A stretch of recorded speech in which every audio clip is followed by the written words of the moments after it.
Di dalam surah Al-Baqarah Allah menghidupkan sesuatu yang mati atau orang mati itu pada 5 tempat. Pertama pada surah Al-Baqarah ayat 56. Summa ba'asnakum min ba'di mautikum. Kemudian pada ayat yang tadi faqul nadribuhu bi ba'diha kadzalika yuhyillahul mauta wa yuriikum ayatihi. Kemudian pada ayat yang lain faqala lahumullahu mutu summa ahyahum. Pada surah Al-Baqarah ayat 243. Kemudian pada ayat yang lain fa amatahullahu mi'ata amin summa ba'asa. Allah mematikan Nabi Ujair. Ini Nabi Ujair. Ada namanya Nabi Ujair di zamannya Bani Israel. Nabi Ujair itu Allah matikan selama 100 tahun. Semua bahasa. Kemudian Allah menghidupkan kembali setelah 100 tahun. Kemudian Rabbi arini kaifa tuhyil mauta. Ya, pada ayat yang lainnya Nabi Ibrahim minta ditunjukkan kekuasaan Allah ya berupa menghidupkan burung yang sudah mati. Dikubur di gunung, kepalanya di gunung ini, kemudian kakinya di gunung Onok gitu. Kemudian dipanggillah oleh Nabi Ibrahim, wahai burung, kemarilah. Datang semua menjadi satu, hidup. Kekuasaan Allah. A'udzu billahi minasyaitonir rajim. Bismillahirrahmanirrahim. Wa idz qataltum nafsan fadara'tum fiha wallahu mukhrijum ma kuntum taktumun. Wa id lan elinga sira tatkala qataltum wismateni sira nafsan ing awak-awakan fadara'tum mangka pada nuduh sira kabeh fihi iku tetep ing dalem lafad fadara'tum idghamu ta'i utawi ngeidghamaken huruf ta fil asli ing dalem asale fidali ing dalem huruf dal lafad fadara'tum ay takhasamtum tegese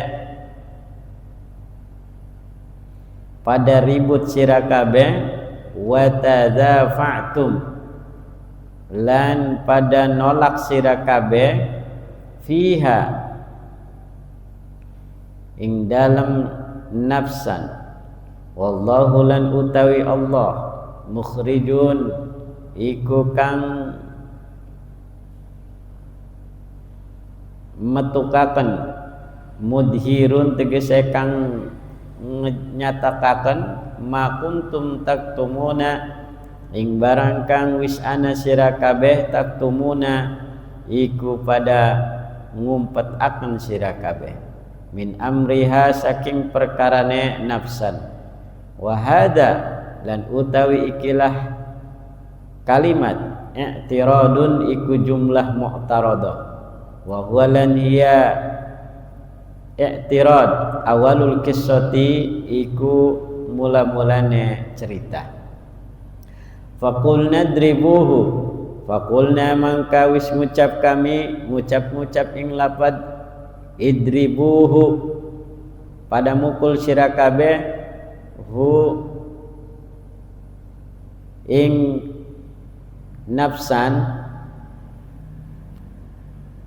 ai al-qatila tegese wong kang mati biba al-qatila tegese wong kang den pateni biba'diha kelawan sebagiane nafsan faduriba mangka den pukul iya qatil bilisaniha kelawan lisane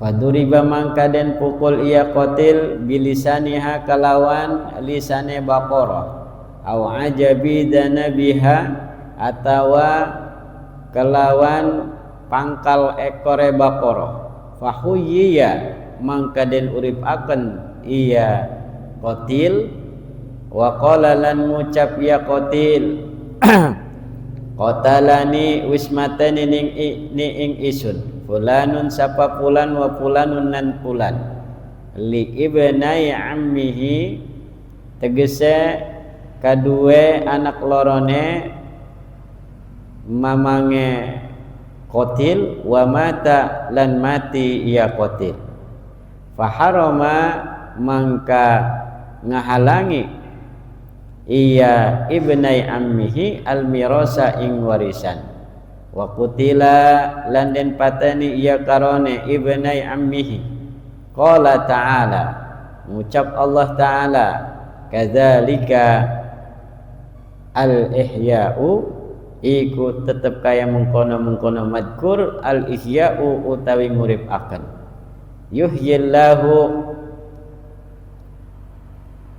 tegese ngurip akan Allah al-mauta ing wong kang mati wa yurikum lan ningali akan Allah kum ing sira kabeh ayatihi ing pirang-pirang kekuasaane Allah dalaila qudratihi tegese ing pirang-pirang petunjuk kekuasaane Allah la'allakum ta'qiluna menawa-menawa sira kabeh ta'qiluna iku pada mikir sira kabeh tatadabbaruna tegese pada ngrenung sira kabeh wa ta'lamuna mangka pada weruh sira kabeh annal qadira ing setuhune al qadir ala ihya'i nafsin wahidatin ing atase nguripakane awak-awakan kang suwiji qadirun iku kang maha kuasa ala ihya'i nufusin katsiratin ing atase nguripakane awak-awakan kang akeh fatu'minuna mangka pada iman sira kabeh summa kari-kari qasat atos kulubuhum apa pirang-pirang atine sira kabeh ayyuhal yahudu wahai Yahudi salabta an qabulil haqqi wis atos sira saking nerimane kebenaran min ba'di zalika saking dalam suwise mengkono-mengkono madkur ail madkuri tegese kang den sebut min ihya'il qatili nyatane saking ngurip akan wong kang den pateni wa ma qablahu lan barang kang ing dalam sedurunge barang minal ayati nyatane saking pirang-pirang ayat fahiya mangka hiya qulubukum kal hijarati ikut kaya batu fil qaswati ing dalam atose au asyaddu qaswatan au bimakna bal atawa asyaddu luih banget qaswatan atose minha saking hijarah wa inna minal hijarati lan setuhune ikut tetap setengah saking batu lama yatafajjaru apa yakti barang kang terpancar minhu saking barang al anharu apa pirang-pirang kali wa inna minha lan setuhune ikut tetap setengah saking hijarah lama yashaqqaqu apa yakti barang kang terbelah fihi ikut tetap ing dalam lafaz yashaqqaqu idgham ta'i utawi ngeidghamaken huruf ta fil asli ing dalam asale fisyini ing dalam huruf sin fayahruju mangka mutu minhu saking barang alma'u apa banyu wa inna minha lan setuhune ikut setengah saking hijarah lama yahbitu apa yakti barang kang turun iya barang yanjilu tegese turun iya barang min ulwin saking duhur ila asfalin maring sor min khasyatillahi karena wedi ing Allah wa qulubukum lan utawi pirang-pirang atine sira kabeh la tata'assaru iku ora nerima bekas ya qulubukum wala talinu lan ora nerima lembut ya qulubukum wala takhsha'u lan ora nerima tunduk ya qulubukum wa mallahu lan ora nana utawi Allah bi ghafilin iku tetep kelawan kang lali amma ta'maluna saking barang kang pada migaweni sira kabeh wa innama lan angin pastine yuakhirukum nunda Allah kum ing sira kabeh liwaktikum karena liwaktikum kadue waktune sira kabeh wa fi qiraatin lan ikut tetap ing dalam siji bacaan bitahtaniyati kalawan titik sor wa fihi lan ikut tetap ing dalam lapad amma ta'maluna iltifatun utawi bade iltifat anil khitabi saking khitab. Para jemaah sekalian yang dimuliakan oleh Allah Subhanahu wa taala, itulah sekilas penerjemahan bahasa daerah yang mudah-mudahan ada hikmah yang dapat kita ambil.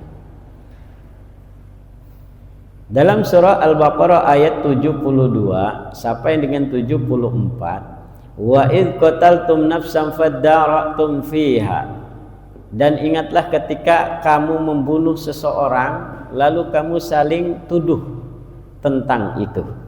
Wallahu mukhrijum ma kuntum taktumuna, sedangkan Allah menyingkapkan apa yang selalu kamu sembunyikan. Nah, pada ayat ini ada kisah yang sebelumnya kita membahas tentang Bani Israel. Dikatakan bahwa ayat ini sebenarnya adalah awal kisah. Jadi di ayat sebelumnya kita sudah kaji itu akhir kisah sebenarnya. Tapi ini adalah awal kisah. Ayat sebelumnya itu pertengahan kisah, bukan akhir tapi pertengahan. Jadi awal ceritanya ketika kalian Bani Israel, ini hitobnya kepada Bani Israel. Ingatlah ketika kalian wahai Bani Israel membunuh seseorang, kemudian kalian tidak mengaku, malah saling tuduh menuduh. Ini awal ceritanya seperti itu. Nah, karena Bani Israel saat itu tidak mau mengaku siapa yang membunuh, maka kemudian Allah kasih solusi. Karena kala itu Bani Israel menghadap kepada Nabi Musa untuk mencari solusi. Siapa sebenarnya yang membunuh? Nah, maka kemudian dijelaskan di dalam ayat sebelumnya, ya. Jadi di dalam ayat sebelumnya bahwa kemudian Nabi Musa memerintahkan untuk menyembelih sapi. Nah, itu sebenarnya. Jadi di ayat sebelumnya gitu. Tapi dalam ayat ini malah adanya di tengah. Nah, seperti itu. Nah, setelah kemudian Nabi Musa memerintahkan untuk menyembelih sapi, kemudian di situ terjadilah banyak pertanyaan dari kaum Nabi Musa. Padahal seharusnya kalau mereka taat kepada Nabi Musa atas perintahnya, lakukan saja, sembelih sapi, sudah. Tidak usah banyak bertanya, karena ini sudah perintah dari Allah. Jadi kalau perintah dari Allah, maka tidak boleh kita mempertanyakan perintah itu. Kenapa kok Allah memerintahkan menyembelih sapi? Tidak usah dipertanyakan. Laksanakan saja karena ini perintah syariat. Lain hal kalau itu perintah yang datang berasal dari hawa nafsu. Gitu ya. Nah, maka inilah kemudian tidak ada di dalam umat Nabi Muhammad SAW yang jika sudah turun wahyu kepada umatnya, maka tidak ada pertanyaan atau tidak ada wahyu yang dipertanyakan. Kita sami'na wa ata'na, kita mendengar kemudian kita mentaati perintahnya. Nah, ini perbedaannya umatnya Nabi Musa dengan umatnya Nabi Muhammad sallallahu alaihi wasallam. Gitu. Sehingga kemudian setelah panjang lebar tentang perintah Allah untuk menyembelih sapi ya oleh umat Bani Israel, mulai dari perintah pertama menyembelih sapi, kemudian karena Bani Israel yang terlalu banyak suudon ya, suudon dan semacam tidak yakin gitu. Kemudian dipertanyakanlah, sapi apa, bentuknya seperti apa, warnanya seperti apa gitu. Apakah sapi itu sapi yang kuat untuk menggarap sawah dan sebagainya. Jadi banyak pertanyaan yang dilontarkan oleh Bani Israel. Padahal yang minta tolong Bani Israel kepada Nabi Musa, tapi kemudian dia yang banyak bertanya kepada Nabi Musa. Kan ini, nah, apa namanya nih? Umat laknat. Iya, dia yang minta tolong, tapi dia yang banyak bertanya. Dia yang minta tolong, tapi dia yang banyak suudon, gitu. Anggapan yang jelek gitu kepada Nabi Musa. Kalau ibarat kita, ada orang minta tolong sama kita, kemudian kita bantu. Setelah kita bantu, ternyata di belakang diomongin, ya, kemudian dihujat dan sebagainya. Kira-kira kita sebagai manusia biasa masih mau nggak ngebantu? Saya rasa tidak ada orang yang diminta bantuannya, kemudian setelah diminta dihujat di belakangnya. Saya rasa kalau orang itu mendengar, dia akan kapok untuk membantu. Nah, tapi kalau Nabi Musa tidak. Makanya Nabi Musa tergolong Nabi ulul ajri, Nabi yang penuh dengan kesabaran. Begitu. Karena sudah jelas-jelas sejak dari perjalanannya kita sudah bahas dari jauh-jauh ayat. Ya, dari mulai melewati Lautan Merah, ya, kemudian menyeberangi Padang Tih selama 40 tahun. Ya, ini sekarang cerita masih di Padang Tih ini, karena gagal tidak bisa memasuki Baitul Maqdis. Ya. Kemudian mukjizat makanan, minuman, air yang terpancar, berbagai macam mukjizat untuk kemaslahatan Bani Israel. Tapi pada akhirnya tetap saja diingkari, tetap saja dianggap Nabi Musa belum menunjukkan apa namanya kedermawanannya kepada kepada umatnya. Bahkan ketika diminta pertolongan untuk mengupas tuntas siapa yang membunuh, Nabi Musa tetap mau gitu untuk membantu. Ya, padahal tahu Nabi Musa ini umatnya umat laknat semua. Tidak tahu terima kasih. Ya. Ya gitu. Maka kemudian di ayat berikutnya, setelah Nabi Musa diperintahkan oleh Allah untuk menyembelih sapi, yang disampaikan kepada umatnya apa? Kemudian faqul nadribuhu bi ba'diha, maka kami katakan pukullah. Nah, pukullah sapi itu, pukullah yang orang yang terbunuh itu bi ba'diha dengan sebagian sapi. Nah, kalimat bi ba'diha ini kemudian menjadi ikhtilaf. Ya, ada yang mengatakan dengan lidah sapi, ada yang mengatakan dengan ekornya sapi. Gitu. Ini ikhtilaf. Makanya kalimat bi ba'diha. Al-Qur'an hanya memberikan isyarat saja bi ba'diha, dengan sebagian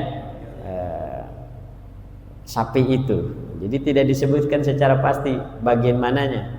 Tapi ulama tafsir mentafsirkan dengan lisannya, lidahnya, atau dengan tulang ekornya. Jadi si mayit yang meninggal tadi dipukul lah, gitu, dipukul pakai ekor sapi atau dengan lidah sapi. Pak, mendadak langsung bangun, mayitnya langsung bangun, langsung apa? Langsung nunjuk, yang membunuh saya qatalani fulan wa fulan, yang membunuh saya si ini, gitu. Tidak disebutkan. Jadi ini diambil dari sejarah dari sejarah Bani Israel itu sendiri. Berdasarkan riwayat-riwayat. Yang bunuh saya si anu. Nah, jadi sambil ditunjuk itu. Jadi ternyata yang membunuh 2 orang. Dikatakan di sini li ibnai ammihi, oleh kedua anak pamannya. Berarti siapa? Sepupu. Yang membunuhnya 2 sepupu, karena 2 sepupu ini riwayat mengatakan orang miskin. Dia orang miskin, nah, kemudian melihat sepupunya punya harta, jadi dia ingin sekali menguasai hartanya. Sehingga dengan berbagai cara, termasuknya adalah dengan membunuhnya, supaya warisannya dia dapatkan, kira-kira begitu. Ya, riwayat yang kuat menyatakan demikian. Nah, akhirnya setelah dipukulkan ya sebagian ataupun tulang ekor ataupun lidah sapi itu kepada si mayit, kemudian bangun menunjuk siapa yang membunuhnya, tapi setelah menunjuk mayit itu meninggal lagi. Jadi cuma sekejap saja, hanya menunjuk saja. Menunjuk yang membunuh saya ini, setelah sudah meninggal lagi, wafat lagi. Nah, ini termasuk di antara mukjizat Nabi Musa alaihi salam. Jadi Nabi Musa juga secara tidak langsung, kalau kita bahasa yang lainnya bisa kita katakan Nabi Musa bisa menghidupkan orang mati atas izin Allah dengan perantara tulang ekor sapi atau lidah sapi. Tuh. Gitu. Begitu juga dengan mukjizat Nabi Isa yang bisa menghidupkan orang meninggal. Tapi tetap bukan berarti menghidupkan di sini kemudian hidup terus setelah itu, enggak. Jadi hanya menghidupkan sebentar kemudian meninggal lagi. Sama dengan kala itu Nabi Isa juga sama, ketika itu menghidupkan orang yang meninggal, nah, kemudian mati lagi. Gitu ya. Jadi ada sebabnya kenapa. Nah, ini untuk apa? Kadzalika yuhyillahul mauta wa yuriikum ayatihi la'allakum ta'qiluna. Yang demikian itu Allah menghidupkan orang yang mati dan Allah memperlihatkan kepada kalian, kepada Bani Israel saat itu, tanda-tanda kebesaran Allah agar Bani Israel mengerti. Jadi sebenarnya ini dasar Allah menghidupkan orang mati ya, dengan cara yang demikian itu agar paham Bani Israel itu atas kekuasaan Allah.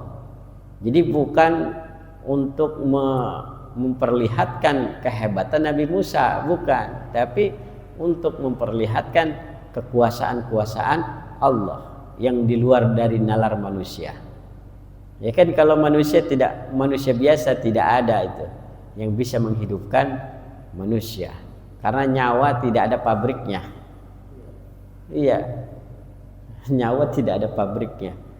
Kalau kita lihat di media sosial macam-macam itu. Orang Barat kalau bikin film nggak tanggung-tanggung bohongnya.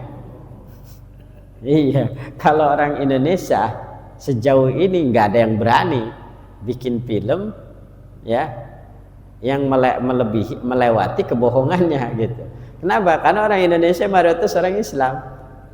Ya, orang Barat mayoritas non Muslim. Makanya kalau bikin film nggak tanggung-tanggung bohongnya. Nah, Spiderman bisa lompat-lompat. Nah, Superman Superman bisa terbang melayang jauh. Ya, itu kan namanya apa? Bohongnya kelewatan. Bahkan yang ngerinya yaitu, yang sadisnya apa? Manusia dikloning.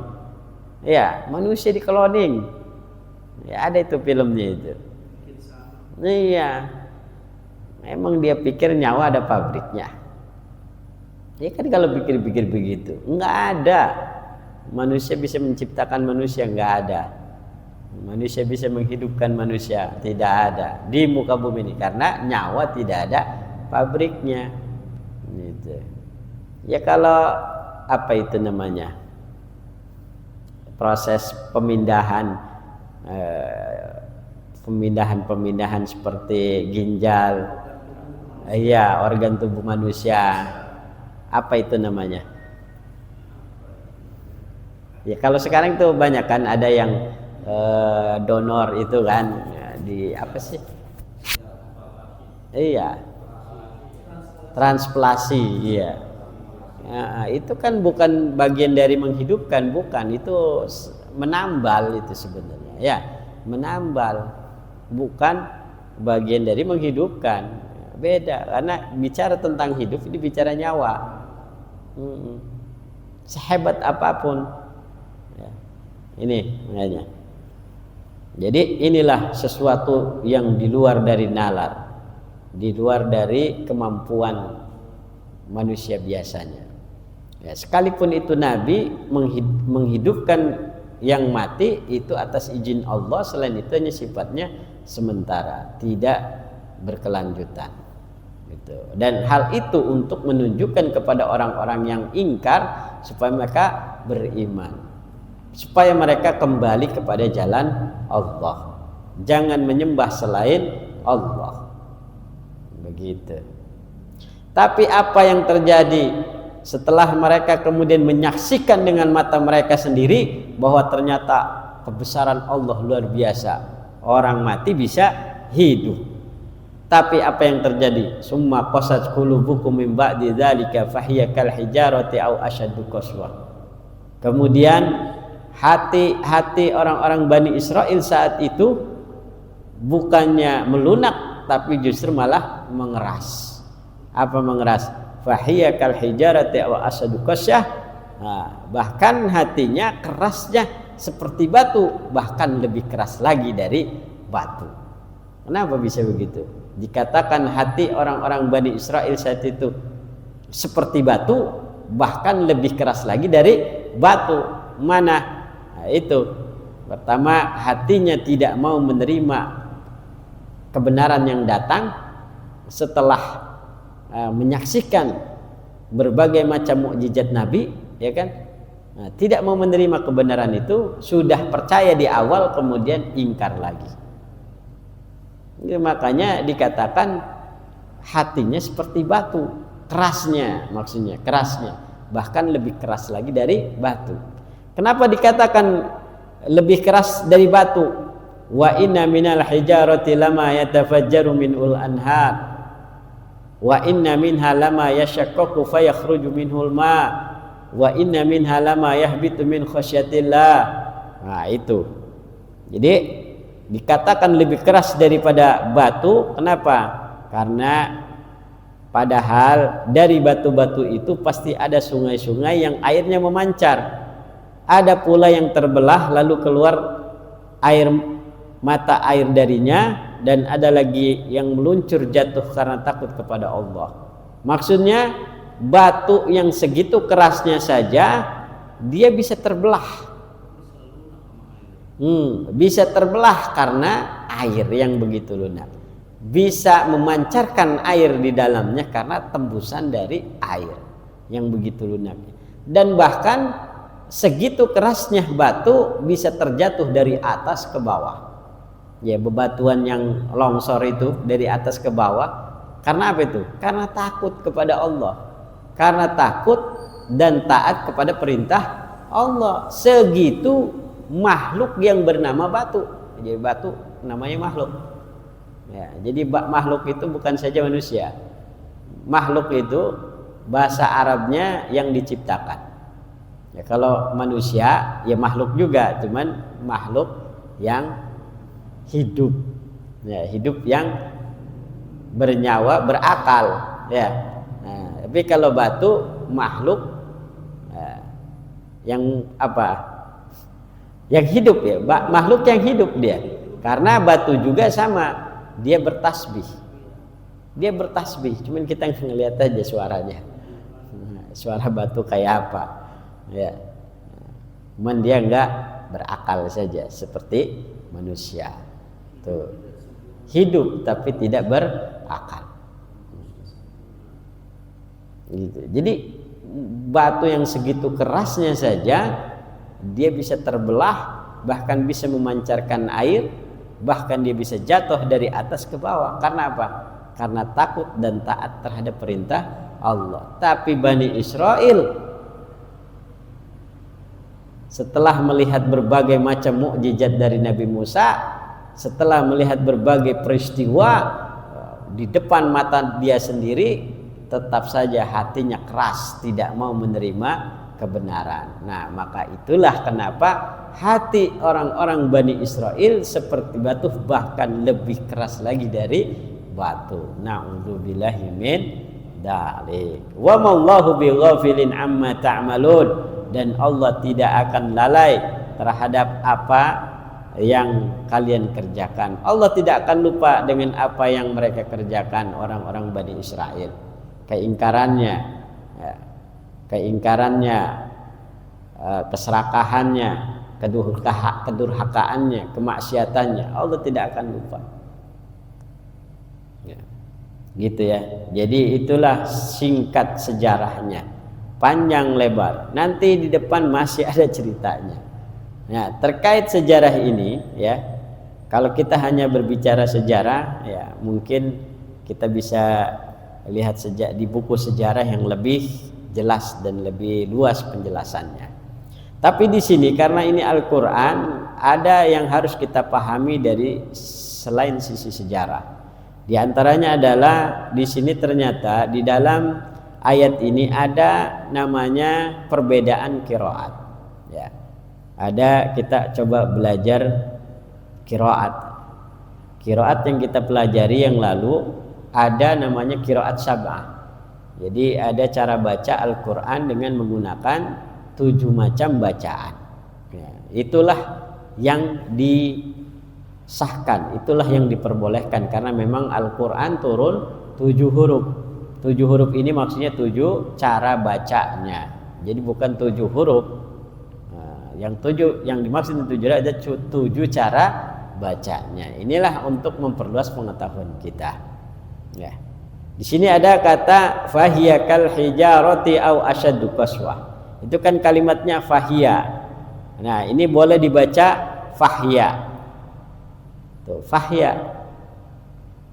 Jadi kalau kita baca begini, Thumma qasas qulubukum min ba'di dzalika fahiya kal hijarati aw ashaddu qaswa. Boleh kita baca Thumma qasas qulubukum min ba'di dzalika fahiya kal hijarati aw ashaddu qaswa.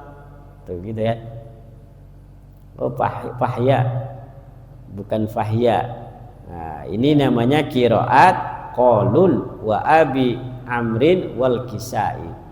Ini qiraatnya siapa? Qalun, Abi Amr sama Kisai. Ada 3.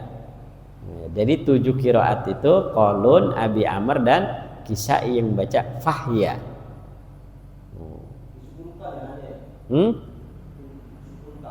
Ya, disukunkan. Huruf hanya disukunkan, fahya.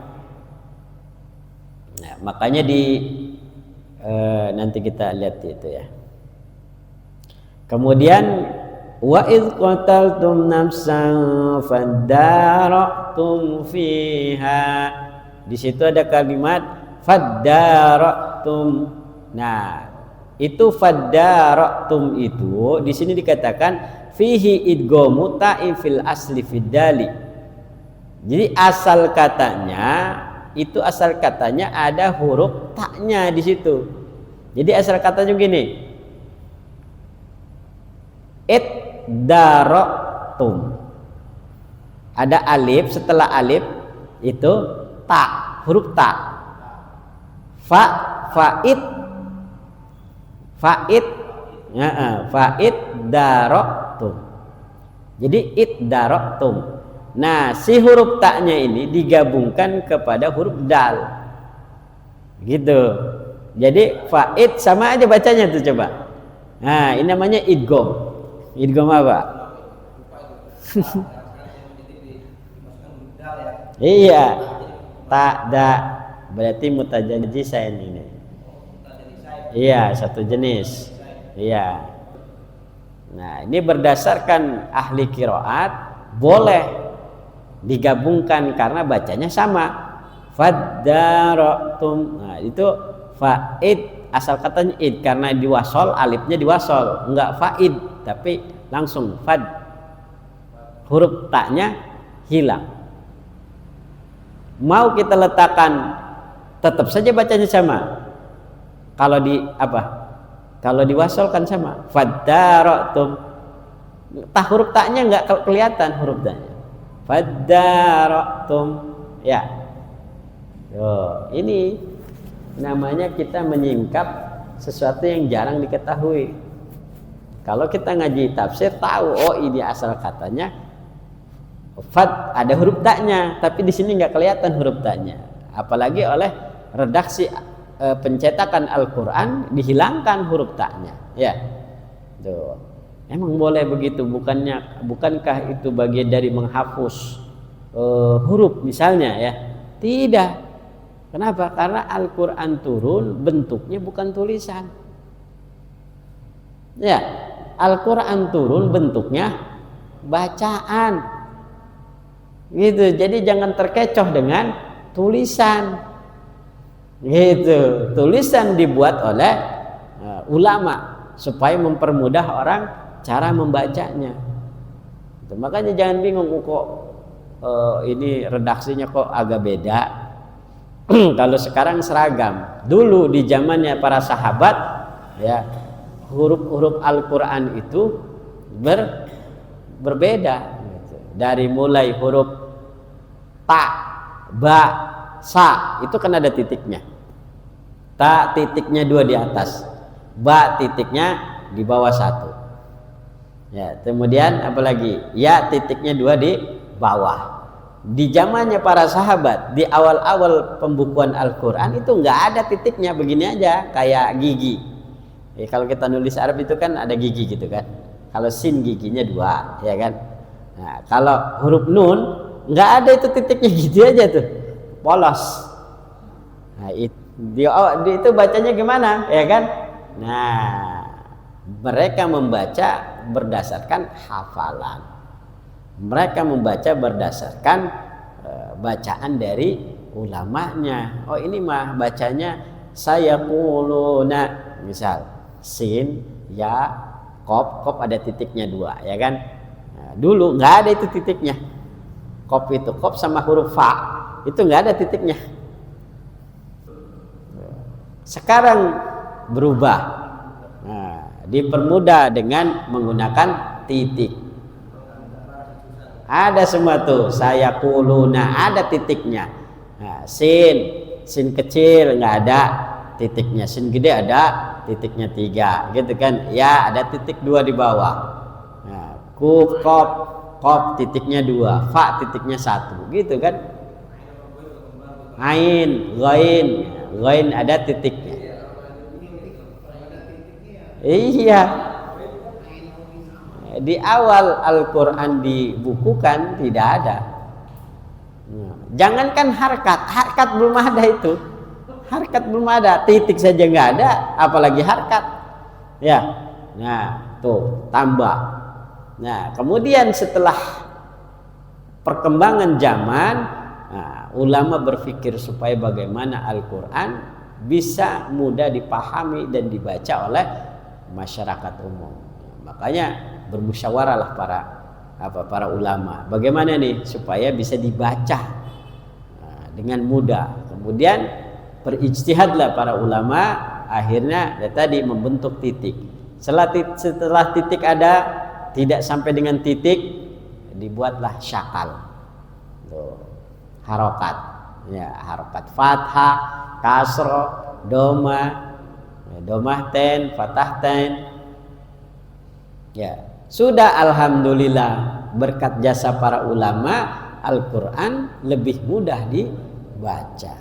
Tapi segitu perjuangan ulama mencari upaya untuk mempermudah dibaca Al-Quran, masih banyak orang Islam yang belum bisa baca Al-Quran. Nah, makanya wajar kalau Apa? Kalau umat sebelah ada yang mengolok-olok umat Islam, kitabnya cuman bisa dibaca tapi tidak bisa dipahami, gitu kan? Ya, diolok-olok kita. Mereka memahami kitabnya tapi tidak diamalkan. Iya. Kalau kita tidak bisa memahami tapi diamalkan. Banyak dari kita, banyak umat Islam yang tidak paham Al-Quran tapi isi kandungannya diamalkan walaupun tidak bisa memahami, gitu kan, atau tidak bisa membaca, tapi mereka bisa menerjemahkan karena yang dibaca terjemahannya, ya kan, tapi tidak diamalkan. Baik mana yang diamalkan, apa yang cuma dibaca doang?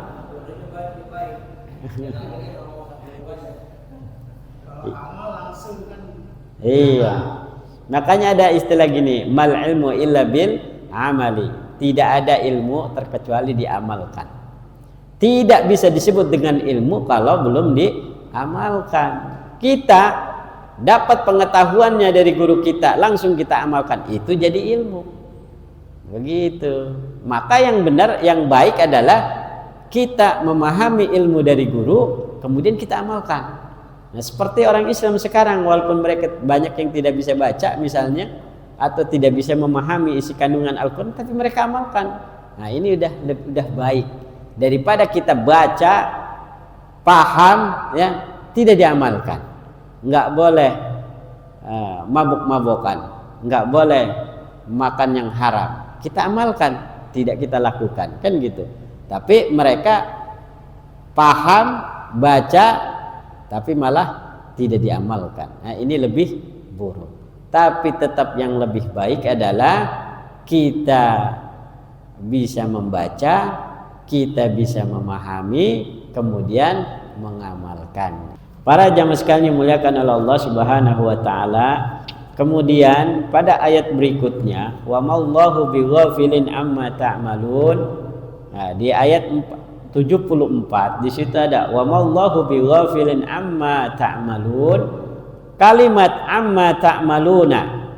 Nah, ini ada perbedaan qiraat. Boleh dibaca amma ta'malun, boleh dibaca amma ya'malun. Nah, ini huruf ta, boleh dibaca huruf ta, boleh dibaca huruf ya.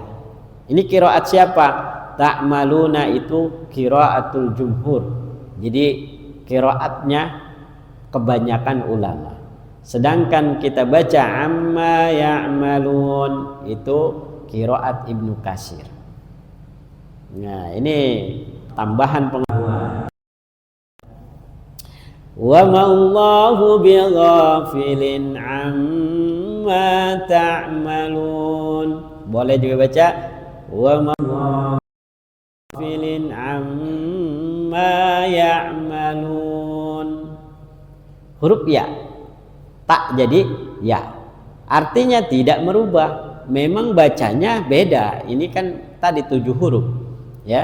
Nah, jadi bacanya memang sedikit berbeda, maknanya tidak berubah. Contoh, kalau kita baca amma ta'malun, dari apa yang kamu kerjakan atau dari apa yang kalian kerjakan. Kalau kita bilang amma ya'malun, dari apa yang mereka kerjakan. Nah, ini kalau dalam pemahaman, kalau pemahamannya amma ya'maluna ini menyindir Bani Israel saja. Jadi umat-umat terdahulu saja. Allah tidak akan lupa atas perbuatan orang-orang Bani Israel saja kalau dibaca amma ya'malun. Tapi kalau kita baca amma ta'malun, maka Allah tidak akan lupa atas perbuatan orang-orang yang zaman dahulu seperti Bani Israel sampai dengan kita sekarang. Gitu. Kalau kita di zaman kita ada yang berbuat kemungkaran, kezaliman, kemaksiatan, sedikit amal kita, apapun itu amalannya, Allah tidak akan lupa. Jadi hisab Allah sangatlah cepat. sekecil apapun. Faman ya'mal misqala dzarratin khairan yarah wa may ya'mal misqala dzarratin syarran yarah gitu. Faman ya'mal misqala dzarratin, barang siapa yang berbuat kebaikan sekalipun sekecil biji dzurrah yarah, maka dia akan melihatnya di mana kelak di yaumil akhir.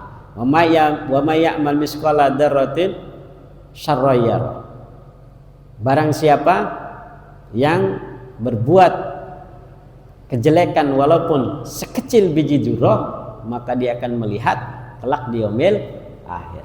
Tuh. Jadi sekecil biji dzurrah saja akan muncul nanti amalan kita. Gitu kan? Ya, itulah terkait tentang qiraat. Pertama pada ayat tadi yang kita jumpai adalah faddaratum, asal katanya fa'iddaratum. Kemudian berikutnya adalah amma ya'maluna, amma ta'maluna boleh dibaca amma ya'maluna. Kemudian berbicara tentang Allah menghidupkan sesuatu yang mati di dalam surah Al-Baqarah, ya, sebagaimana saya jumpai dalam tafsir Munir. Nah, ini dikatakan ada wa qad dzakarallahu ta'ala ihya'al mauta fi suratil Baqarah fi khamsati mawadi'a. Jadi dalam surah Al-Baqarah itu Allah menunjukkan kekuasaan Allah dalam hal menghidupkan orang mati pada 5 tempat. Di dalam surah Al-Baqarah ini, di dalam surah Al-Baqarah Allah menghidupkan sesuatu yang mati atau orang mati itu pada 5 tempat. Pertama pada surah Al-Baqarah ayat 56. Summa ba'asnakum min ba'di mautikum. Kemudian pada ayat yang tadi faqul nadribuhu bi ba'diha kadzalika yuhyillahul mauta wa yurikum ayatih, itu. Kemudian pada ayat yang lain faqala lahumullahu mutu summa ahyahum, pada surah Al-Baqarah ayat 243. Kemudian pada ayat yang lain fa amatahullahu mi'ata amin summa ba'asah, Allah mematikan Nabi Ujair. Ini Nabi Ujair, ada namanya Nabi Ujair di zamannya Bani Israel. Nabi Ujair itu Allah matikan selama 100 tahun. Summa ba'asah, kemudian Allah menghidupkan kembali setelah 100 tahun. Kemudian Rabbi arini kaifa tuhyil mauta, ya, pada ayat yang lainnya Nabi Ibrahim minta ditunjukkan kekuasaan Allah, ya, berupa menghidupkan burung yang sudah mati, ya, kemudian dikubur di gunung, kepalanya di gunung ini, kemudian kakinya di gunung Onoh gitu. Kemudian dipanggillah oleh Nabi Ibrahim, wahai burung, kemarilah. Nah, datang semua menjadi satu, hidup. Kekuasaan Allah, manusia nggak mungkin bisa.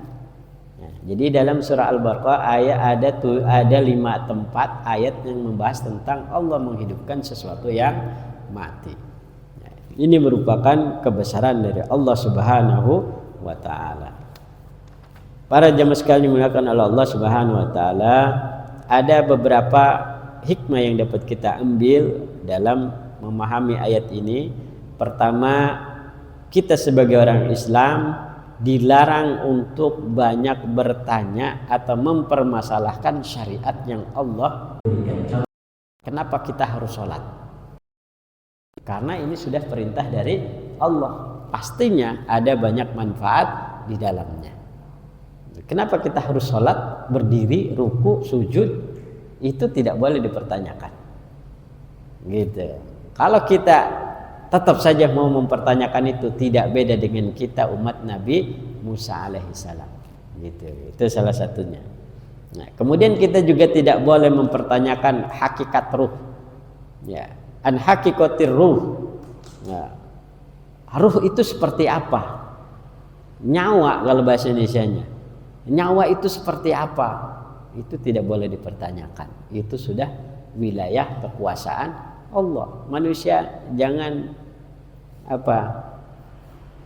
Jangan ingin merasa menyamai kehebatannya dengan Allah. Manusia bikin nyawa. Itu di film-film barat itu. Iya, saya suka nongol tuh di beranda YouTube. Ya, film. Oh, mayit digantungin. Terus kemudian sengaja supaya ada aliran petir yang masuk ke dalam. Pernah lihat enggak? Iya pernah lihat kan? Itu kan namanya film yang kebangetan bohongnya. Ya kan, ruh ini bicaranya. Ya kan? Itu orang barat kerjaannya. Kita orang Islam gak ada yang berani bikin film begitu. Iya. Tapi nontonnya seru aja ya. Kita yang dibohongin merasa diserukan. Mereka yang berbuat fasik ya emang pengennya ditonton ya. Kita malah yang nonton keseruan. Gitu. Cuman kalau saya ngeliatnya jengkel kalau saya jengkel. Ruh kok dimain-mainin gitu ya. Itu bahkan tidak boleh kita mempertanyakan tentang hakikat ruh. Ruh itu seperti apa sih? Itu tidak boleh. Atau kasu'ali an qiyamis saati, bertanya tentang hari kiamat. Kapan hari kiamat datang? Tuh, ini pertanyaan tidak boleh dipertanyakan. Karena hari kiamat adalah urusan Allah. Bahkan Nabi Muhammad SAW ditanya tentang hari kiamat kapan datang, Nabi Muhammad hanya menyampaikan berdasarkan isyarat saja. Jadi berdasarkan tanda-tanda saja, tapi tidak bisa disebutkan kapan harinya, waktunya, gitu. Makanya kalau sudah berbicara hari kiamat, sudah tanda-tandanya saja yang kita pahami. Ciri akan datang hari kiamat itu diantaranya manusia sudah banyak yang tidak beriman. Di dunia ini tidak ada yang beriman, tuh satu. Gitu. Sudah tidak ada yang mau sholat, sudah tidak lagi kumandang azan. Udah itu cirinya. Jadi seperti itu, tanda-tandanya saja boleh ya mengetahui tanda, tapi dalam unsur agar kita lebih dekat kepada Allah, bukan mencari-cari dan mencocokologi. Makanya kalau ada edukasi ya yang membahas tentang mencocokologi tentang hari kiamat, itu menurut saya nggak usah dilanjut kajiannya. Kenapa? Ini berujung kepada kita terlalu mempertanyakan hal-hal yang gaib.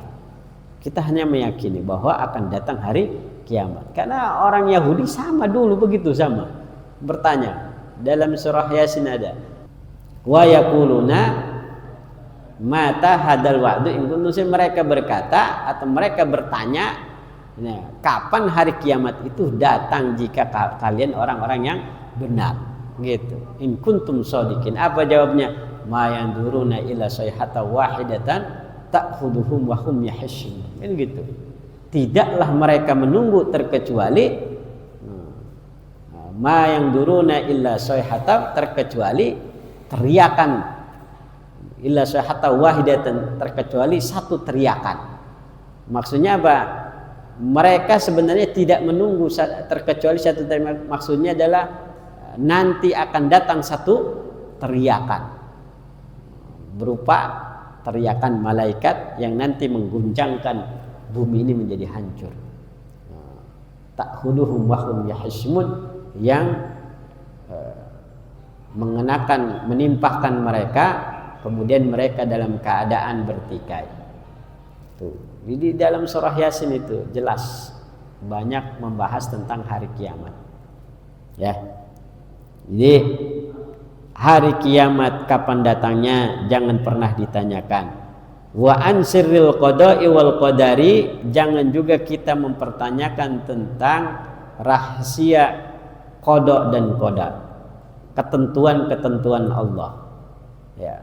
Kalau kita dilahirkan jadi orang kaya, lahir bapak kita orang kaya, lahir orang tua kita orang miskin. Kenapa? Kenapa saya, ya Allah, kenapa saya lahir kok orang tua saya miskin? Alhamdulillah saya lahir orang tua saya kaya. Hal yang begini tidak boleh dipertanyakan karena Allah Maha tahu. Kenapa kita lahir orang tua kita miskin? Bisa jadi supaya kita terdidik menjadi orang yang rendah diri. Kan gitu. Kenapa kita terlahir jadi orang kaya? Bisa jadi kita terdidik untuk menjadi orang yang dermawan. Kan begitu. Jadi semuanya hikmah itu ada. Ya. Wa su'alil mu'jizati, termasuknya mempertanyakan mukjizat Nabi. Kenapa Nabi Muhammad mukjizatnya tidak seperti Nabi Musa? Kenapa Nabi Muhammad tidak mukjizatnya seperti Nabi Isa? Begitu kan? Iya. Masing-masing punya mukjizat sendiri. Nabi Muhammad mukjizatnya diantaranya adalah Al-Quran. Karena pada masa itu cenderung kepada keahlian dalam berbahasa. Makanya Al-Quran penuh dengan disiplin ilmu. Ilmu balaghah, ilmu bade, ilmu ma'ani, dan ilmu-ilmu yang lain. Ya. Nah? Iya.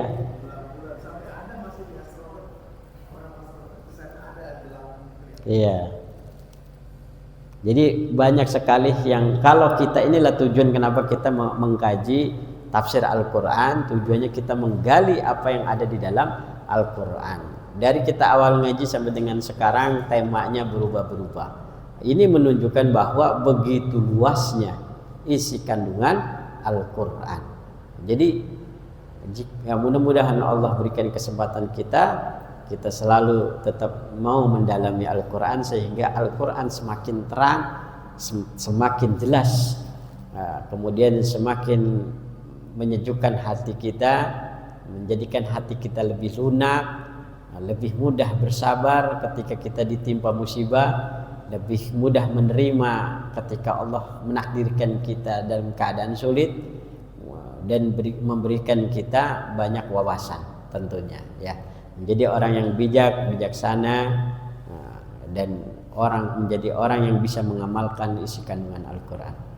Baiklah pada semua dimuliakan Allah Subhanahu wa taala, demikianlah sepintas pembahasan tentang surah Al-Baqarah ayat 72 sampai dengan 74. Insyaallah di session yang akan datang kita akan lanjutkan karena waktunya sudah jam 7 kurang 5 menit.